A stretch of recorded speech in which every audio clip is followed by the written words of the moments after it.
Hey folks, well, I hope you're doing well. Let me see, this one's going to air on the 20th of July already, well over halfway through the summer.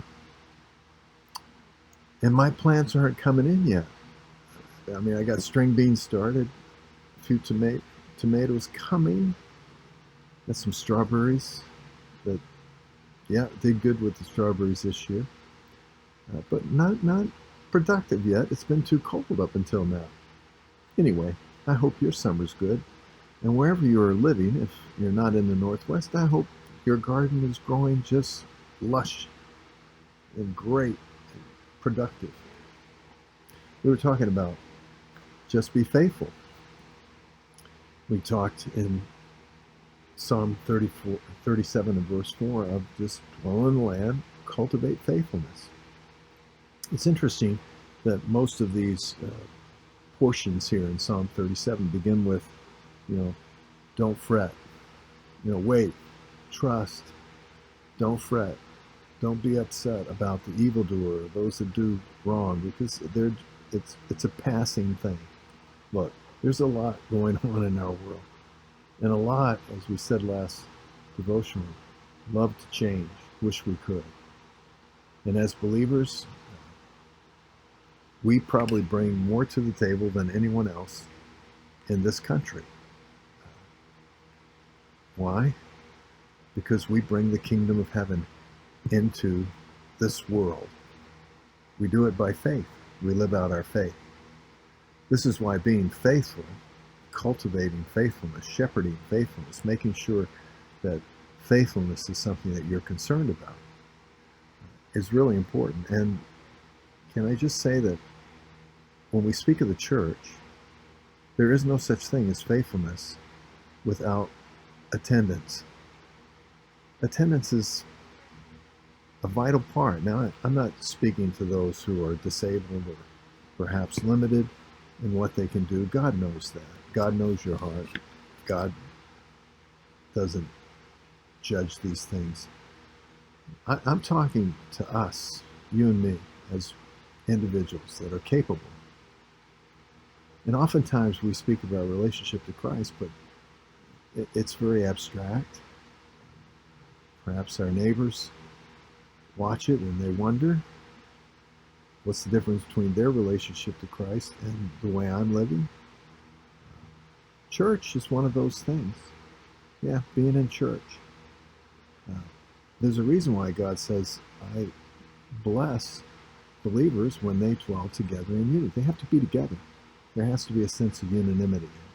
The Spirit of God pouring out something in the midst of the hearts of believers. Now, I don't know about you, but I think that we can all agree that we're in some very interesting times.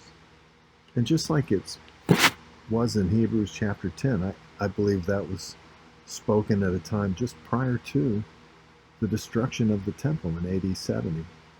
I believe it was spoken in a way to warn of this impending judgment and to get the word out to those Jewish Christian believers that, hey, let's get it right here. Don't be worn down by the pressures that are being placed upon you. Gather together all the more as you see the day approaching. We need each other.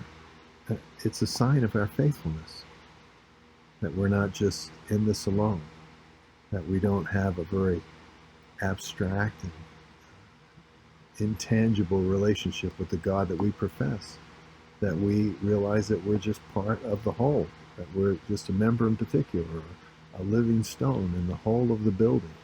You can say, well, all of those verses speak to a larger universal church.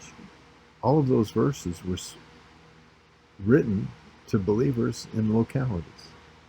I understand concepts go beyond that, but they wanted the individuals in those localities to grasp those truths for their locality. Let's not fret. Let's not get all worked up. I understand that as we see in this world, so many things happening, and we'll probably talk more in the next devotion, that there's a lot to be frustrated by.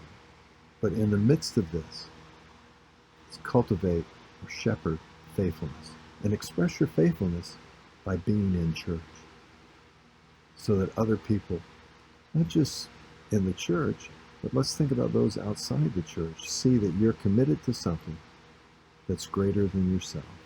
And that commitment expresses itself in relationship to others. It does speak to not only the world, but it speaks to Christ.